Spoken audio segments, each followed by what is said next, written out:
Allah serta sebuah tahfiz yang bakal melahirkan lebih ramai generasi hufaz. Maka ayuh kita berinfak dan berwakaf kepada kempen membina aset Islam oleh Pertubuhan Mihrab sekarang. Semoga Allah kurniakan rezeki berlipat kali ganda di dunia dan pahala yang mencurah-curah di akhirat kelak. Berinfaklah sekarang.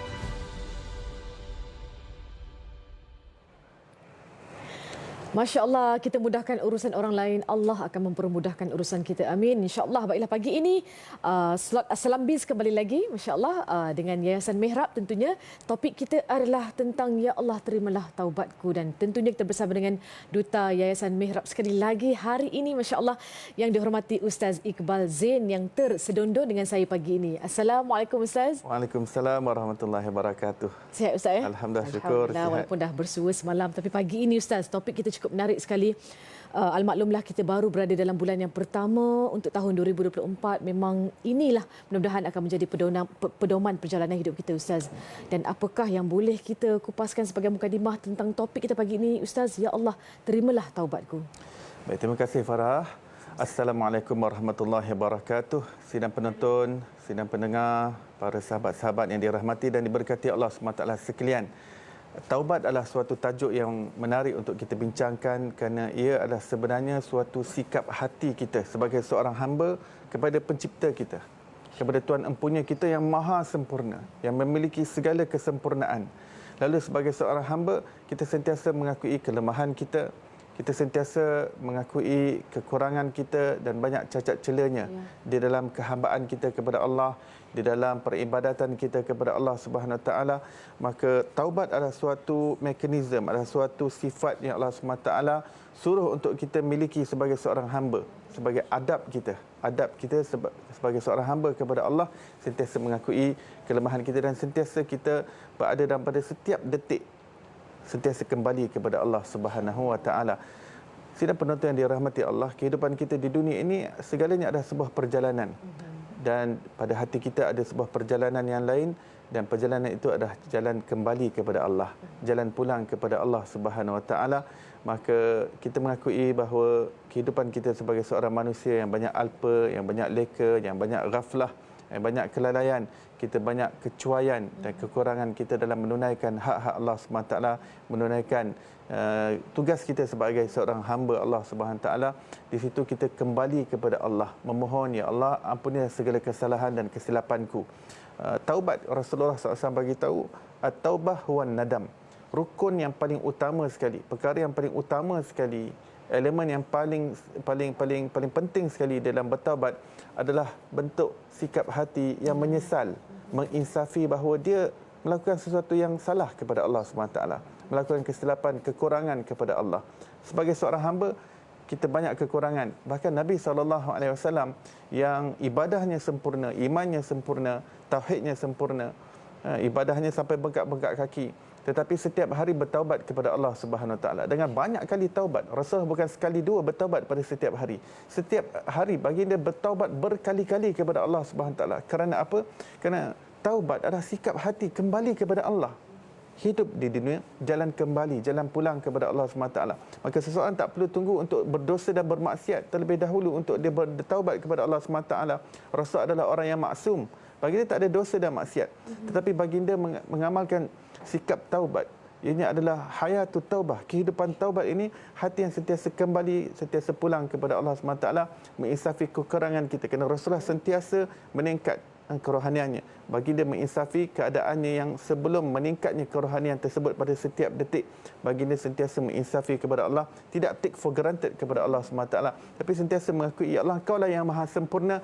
Ya Allah, kami adalah hamba, kami penuh dengan kekurangan dan kelemahan. Itulah taubat. Masya Allah. Alhamdulillah, saya rasa macam satu kelegaan, keinsafan juga mendengar penjelasan daripada yang berbahagia Ustaz. Cuma kita nak tahu Ustaz, kita ni manusia biasa Ustaz kan? Kadang-kadang datang perasaan was-was tu. Adakah taubatku ini diterima Allah? Apakah tanda-tanda yang menunjukkan Allah menerima taubat kita? Baik, tanda-tanda seseorang itu diterima taubatnya oleh Allah SWT. Pertama, kita lihat bagaimana suasana hati kita. Apabila hati seseorang itu taubatnya adalah taubat nasuha, bermakna dia ada suatu penyesalan. Dia bukan berbangga terhadap dosa yang dilakukan pada masa yang lampau. Dia tidak berasa seronok dengan kelazatan dosa dan maksiat yang telah dilakukan pada masa silam, tetapi dia rasa malu pada Allah. Terbentuknya rasa segan pada Allah. Ini suatu taubat nasuha. Apabila dia malu dan segan kepada Allah, dia berazam tidak mahu melakukannya lagi. Tidak mahu melakukannya lagi. Bukan dalam skedul dia dah bertaubat, tapi dalam skedul masih dia nak buat maksiat pada Allah SWT. Ya. Kemudian kesan daripada menyesal tadi adalah dia meninggalkan terus apa yang telah dilarang oleh Allah SWT. Perkara yang diharamkan oleh Allah SWT, dia terus jauhkan diri dia daripada perkara tersebut. Ya, tapi kalau dia masih bergelumang lagi yang dosa dan maksiat tersebut, bermakna dia masih belum lagi bertaubat. Dia tinggalkan, tapi nanti pada masa akan datang jika dia terjatuh lagi dalam dosa tersebut, dia bertaubat lagi. Dia repeat balik proses tersebut. Ulang balik proses, iaitu dia menyesal dan dia tinggalkan terus perbuatan tersebut dan dia berazam tak mau mengulanginya lagi. Dan itu semua adalah rintitan daripada sifat penyesalan tadi. Dan jika ia ada berkaitan dengan hutang dengan manusia, maka dia bayar apa-apa yang dia telah ambil daripada hak manusia, dan dilihat hatinya itu semakin erat hubungannya dengan Allah, dia semakin dekat dengan majlis ilmu, dekat dengan masjid, dekat dengan taman-taman syurga di dunia ini. Pergaulannya adalah pergaulan dengan orang-orang soleh. Dia mula tinggalkan kawan-kawan dia yang banyak bawa dia kepada kejahatan, banyak kepada majlis mengumpat, bergosip dan sebagainya. Allahu Akbar. Itulah dia tugas kita sebagai manusia di muka bumi ini, bukan tunggu untuk kita buat dosa saja Ustaz ya. Setiap hari, setiap detik perlu kita melakukan sunat taubat nasuha, insya-Allah. Mudah-mudahan Allah menerima taubat kita. Allah Maha Pengampun, Maha Penyayang, insya-Allah mudah-mudahan. Dan antara yang akan membantu kita dalam proses nak bertaubat, nak menjadi orang yang baik, nak sentiasa istiqamah ke jalan ini konsisten Ustaz, kita pun nak memperbanyakkan juga sedekah, mengingati orang lain juga. Antaranya adalah dengan sama-sama turut serta dalam memberikan sesuatu, memberikan sumbangan kepada Yayasan Mihrab juga Ustaz, memudahkan urusan orang lain juga, insya-Allah Allah akan memudahkan urusan kita. Jadi komen daripada Ustaz. Pada zaman Rasulullah SAW, apabila Rasul mengatakan ketika beliau dibawa masuk ke dalam neraka ketika Isra' dan Mi'raj, jumlah yang ramai di dalamnya adalah para wanita. Mendengarkan hal demikian, para wanita, sahabat-sahabat Nabi daripada perempuan, pada zaman Rasulullah SAW, apabila keluar daripada majlis, mereka semua bersedekah. Semuanya bersedekah, beramai-ramai bersedekah, kerana mudah-mudahan dengan sedekah itu selamatkan mereka daripada api neraka Allah Subhanahu wa taala. Bersangka baik kepada Allah. Maka dengan itu saya ingin mengajak kepada sidang penonton muslimin dan muslimat yang dermawan, yang berlapang dada di luar sana, yang sedia untuk menghulurkan bantuan kepada orang-orang yang memerlukan. Saya ingin mengenalkan kepada kempen membangun aset-aset Islam yang dijalankan oleh Yayasan Mihrab, yang dengan melalui yayasan ini kita membantu pembinaan masjid dan juga institusi pengajian Islam seperti madrasah, tahfiz dan sebagainya. Dan pada ketika ini yang berada dalam radar bantuan kami adalah pembinaan Masjid Al-Falah di Sungai Ramal Dalam, yang bermula pembinaannya sejak 2016, tetapi kerana kekangan ke ekonomi dan kita dilanda pandemik Covid dan sebagainya, banyak perkara yang tertangguh.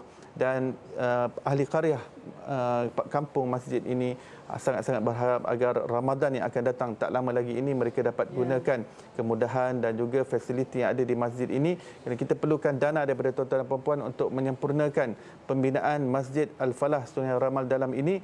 Dan Rasulullah sallallahu alaihi wasallam bersabda, setiap daripada ambil bahagian, seorang yang ambil bahagian dalam pembinaan masjid, walaupun bahagian yang diambil itu adalah sebesar sarang burung sekalipun, Allah Ta'ala gantikan dengan mahligai dalam syurga Allah SWT.